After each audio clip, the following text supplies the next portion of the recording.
Assalamualaikum warahmatullahi wabarakatuh. Apa kabar Bapak Ibu semuanya?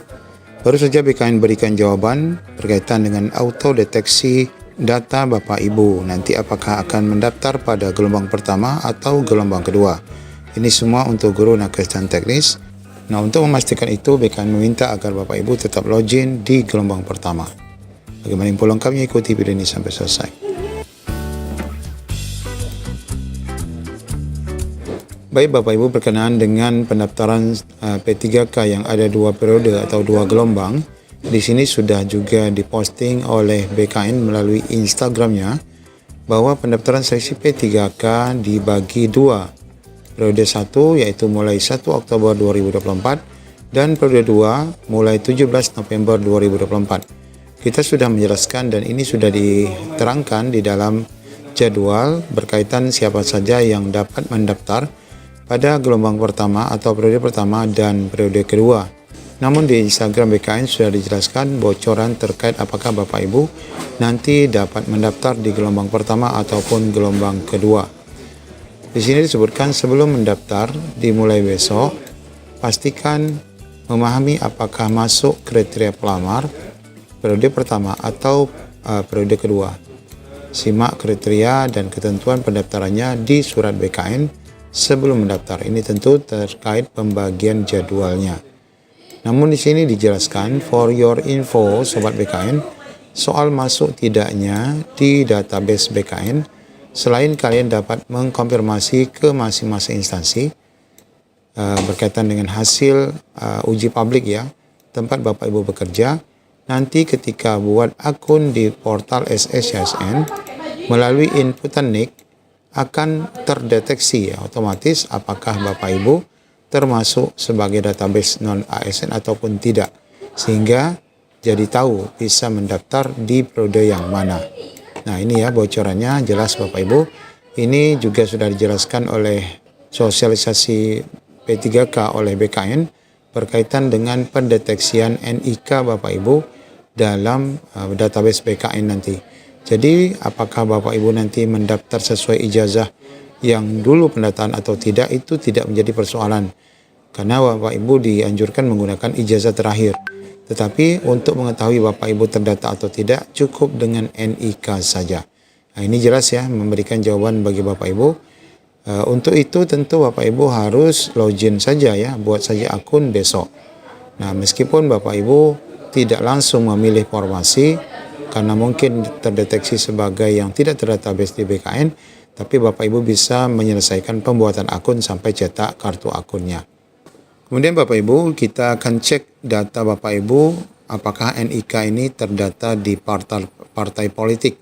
Karena dapat kita sampaikan bahwa salah satu syarat Bapak Ibu nanti lolos administrasi adalah Bapak Ibu tidak terdata NIK-nya sebagai anggota parpol ya. Bagaimana caranya? Nanti di Google ketik saja cek data NIK di parpol. Nanti akan ada web paling atas yaitu data web KPU, info pemilu, cek NIK. Nah di sini saya akan masukkan NIK saya ya sebagai uji coba. Nah kemudian kita klik dulu I'm not robot. Kemudian kita klik cari. Jika Bapak Ibu sebagai anggota parpol nanti akan muncul di sini. Jika tidak juga akan muncul di sini. Nah ini ya Bapak Ibu, nomor yang bersangkutan tidak terdaftar dalam sipol atau situs partai politik. Nah ini perlu Bapak Ibu cek, jangan sampai nanti Bapak Ibu termasuk dalam anggota parpol atau NIK Bapak Ibu tercatut ya sebagai anggota parpol, sehingga akan menjadi kendala bagi Bapak Ibu dalam kelulusan administrasi berkas pendaftaran P3K 2024. Bagaimana cara mengetahui atau memverifikasi peserta yang masuk database BKN jika ada peserta yang konfirmasi ke BKPSDM sedangkan database tidak dipublikasikan oleh BKN? Mungkin bisa izin bantu Pak Indana? Sebetulnya Bapak Ibu kalau masih ada adminnya ya, admin pendataan non-ASN di 2022, yaitu silakan masih dibuka sih portalnya Bapak Ibu. Kalau masih ingat akunnya bisa login, bisa unduh datanya gitu. Tapi kami kemarin sih sebetulnya kewenangan data di Direktorat PDPIK, kalau ada yang join mungkin bisa jawab. Tapi memang tidak ada data yang dipublish, jadi sifatnya seperti K2 ya, THK2 nanti sistem yang otomatis akan melakukan pengecekan dari NIK tersebut apakah memang terdata atau tidak gitu. Mungkin ini yang sering ditanyakan oleh Bapak Ibu sekalian gitu. Jadi jika memang non ASN yang terdata pada saat pendataan non ASN itu jabatannya ataupun pendidikannya adalah SLTA. Namun saat ini melamar memakai ijazah S1. Apakah bisa atau tidak, Mbak Inana? Izin. Ya, jadi kita hanya melihat berdasarkan NIK ya. Data tersebut, NIK tersebut ada nggak di database pendataan non ASN atau tidak gitu. Kalau untuk pendidikannya sebetulnya bisa memakai ijazah yang terbarunya saat melamar. Disesuaikan lagi tadi dengan formasinya ya tentunya. Jadi misalnya jabatannya tadi analis kebijakan gitu kan, kualifikasi pendidikannya sudah S1 nih. Ya udah lamarlah pakai ijazah S1-nya. Jadi kita nggak cek lagi pendidikan yang bersangkutan saat pendataan itu jenjangnya apa gitu. Yang pertama terkait yang untuk prioritas D4 bidang pendidik. Karena kemarin kita ada peserta seperti itu, namun dia dari formasi umum. Yang menjadi pertanyaan apakah yang bersangkutan di melamarnya di instansi asalnya atau instansi pada saat dia mendaftar melakukan tes di 2023. Itu yang pertama. Yang kedua, untuk P3K apakah ada kewajiban alokasi disabilitas juga seperti di CPNS untuk optimalisasi pengisian formasinya? Itu mekanisme seperti apa ketika kan berdasarkan prioritas.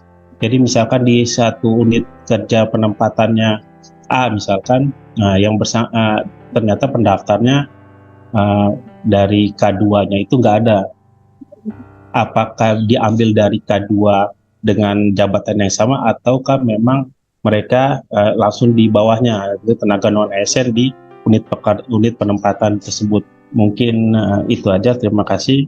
Mungkin Mbak menambahkan Mbak, kalau nggak salah di Kemenpan 349 juga tertulis ya bahwa kalau tidak salah harus mendaftar lagi di tempat asal gitu. Jadi mungkin bisa dicek lagi Nur Rahman ya di Kemenpan 349 terkait bidang pendidiknya untuk prioritasnya tersebut gitu. Saya belum baca ya yang bidang pendidik. Terima kasih Mas Rahman. Untuk disabilitas nggak ada ya, di Kepmennya juga tidak disebutkan. Jadi tapi kalau misalnya memang mau ya tadi cuma pengaturannya dapat diisi disabilitas atau tidak gitu aja sih. Nggak ada formasi khusus disabilitas kayak CPNS. Untuk optimalisasi nggak lompat dulu nyari K2 yang lain harusnya, tapi sesuai yang ada di formasi itu dulu. Kalau sudah terisi baru nanti ya udah gitu ya, terisi dulu dari non ASN-nya. Tapi kalau nggak terisi baru nanti dioptimalisasi. Oh, iya.